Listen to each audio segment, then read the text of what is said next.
Chapter 12. Complications.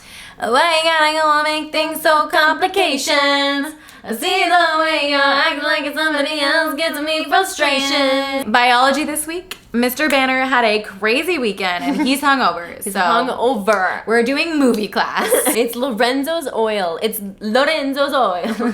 They're wheeling in the little TV with a VCR.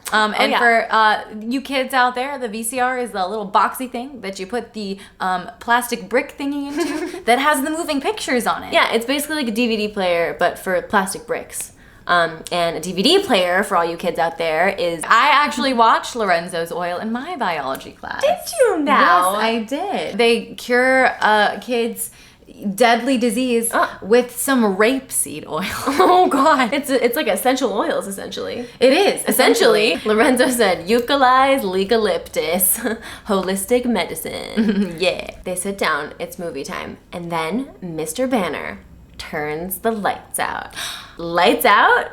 It's sexy time. Mm-hmm. Edward's like, I don't know why I'm turned on by the lights being out because I have perfect vision. I can still see the same because I have vampy eyes. Maybe he just wants to flex on all of us readers. Yeah. He's like, hey, anyone reading this? It would be different for you because I can see and you couldn't. Maybe it's because Bella can't see a goddamn thing. She's so blind. She's so blind. It was odd how much of a difference this made considering that the lack of light meant little to my eyes. I could see just as perfectly as before. Every detail of the room was clear. No problem. So why the sudden shock of electricity in the air? Was it because I knew that I was the only one who could see clearly? That both Bella and I were invisible to the others? Oh, it's the privacy. It's the privacy. Oh. As though we were alone, just the two of us, hidden in the dark room, sitting so close beside each other. So close. So close, yet so far, baby. Close that gap. Well, he wants to. His hand reaches out to touch her without his permission. He's like, who gave you permission? She noticed that Edward was rigid, and so was she.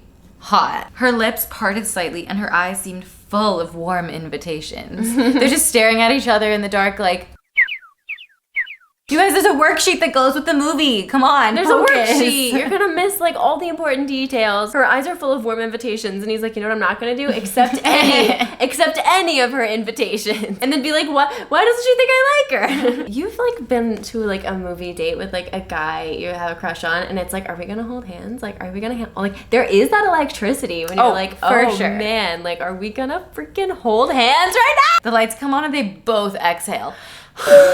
He walks her to gym, and then he strokes Bella, the soap bubble. So he realizes, he's like, I can touch her a little as a treat. And he is like comparing her to a soap bubble, and he's like, I just have to be really, really careful. But then the second he starts thinking about it, his mind fantasizes. He's losing it. It was difficult to pull my hand back, to stop myself from moving closer to her than I already was.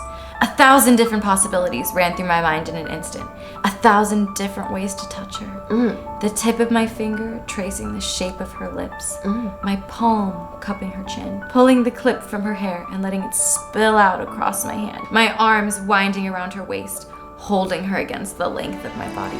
Enough. Enough. Enough. Horny. Go to horny jail. Think about the sweater. Think about the sweater. It's so ugly. The sweater. He watches Bella in gym. She's bad. And Mike, White Knight Newton, comes to talk to her about it.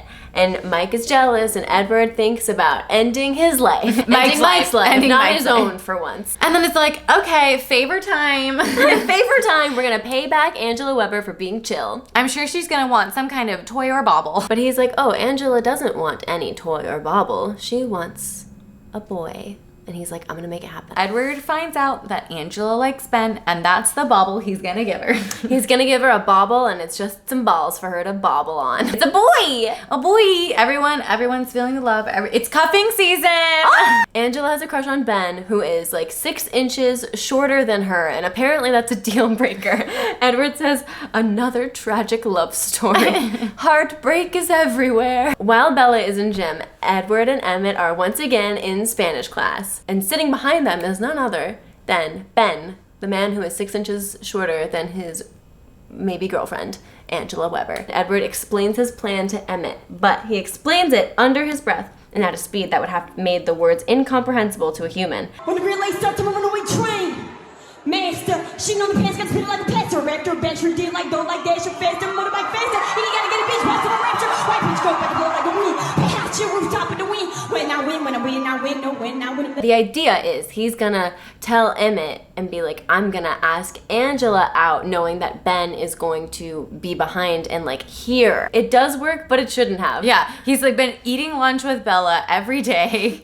Yeah, taking her out to dinner. Everyone's noticed that they've been sitting at a new table together. Yeah. But somehow Ben's gonna believe that like who he really wants to go out with is Angela. He's apparently like, I heard she was interested in someone else, this Ben guy. I don't even know who it is. And then Emmett's like, Edward, He's right behind you. He's right behind you. And they're like, oh no. What? This small school of 50 people? I had Who's no this Ben guy? idea. So embarrassing. The plan's a success. Ben's like, okay, great. I'll ask Angela out before Cullen can because I don't stand a chance against Edward Cullen. Emmett's like, that was fun. And Edward's like, yeah, my favorite thing is petty high school drama. So Mike is chatting jealously with Bella, being like, I guess you're with Cullen now.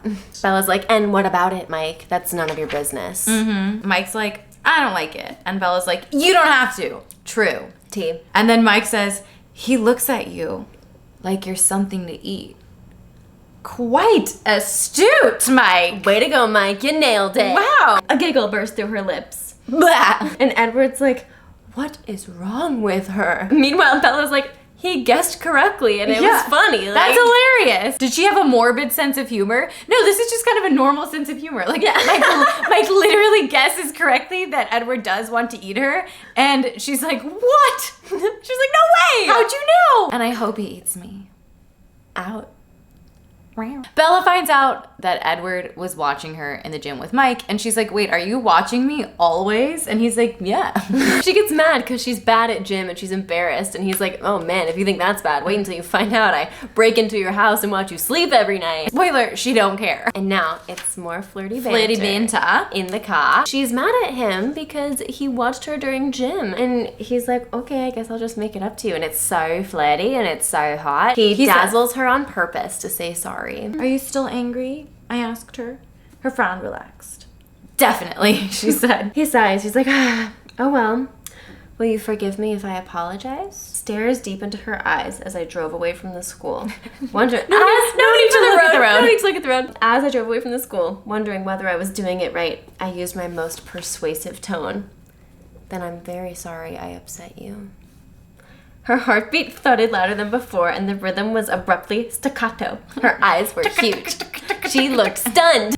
He does it. He does a pretty good job, because she's like, oh my god, pretty boy. I know, both of them are like, I'm gonna flirt now. I hope I'm not bad at it. I might kiss you. I might be bad at it. So he drops her off at her house, and now she's like, are you sure I can't, like, come watch you hunt? And he's like, okay, I have to explain to you like you're a 5-year-old. Okay, so if you were there, I would kill you. Duh. But she's like, but it sounds really sexy. It sounds really cool. Really want to really see wanna it. I want to see you in your element. I just want to see you doing your thing. Like, I would really like that. And he's like, no. Edward muses for a sec about how she just like literally has no idea what she's talking about, because his whole family would give up anything to be human again. And then he says, except for Emmett, because Emmett's having too much fun being strong. The beefcake. The electricity, like from the biology room, is like, it's humming in the vulva. They can feel it. Suddenly, they're gazing into each other's eyes. Bella's eyes grew round after a moment, and her pupils dilated, though the light had not changed. If I know the first thing about human attraction, if you've heard that one thing about pupils, it's that they get bigger when you see something you like. Edward's breathing accelerated, and suddenly the quiet in the car seemed to be humming. Just as in the darkened biology room this afternoon, the electric current raced between us again, and my desire to touch her was, briefly, stronger even than the demands of my thirst. The desire to touch her. The throbbing electricity made it feel as if I had a pulse again. Aww. My body sang with it. Aww. As though I were human. More than anything in the world, I wanted to feel the heat of her lips against mine.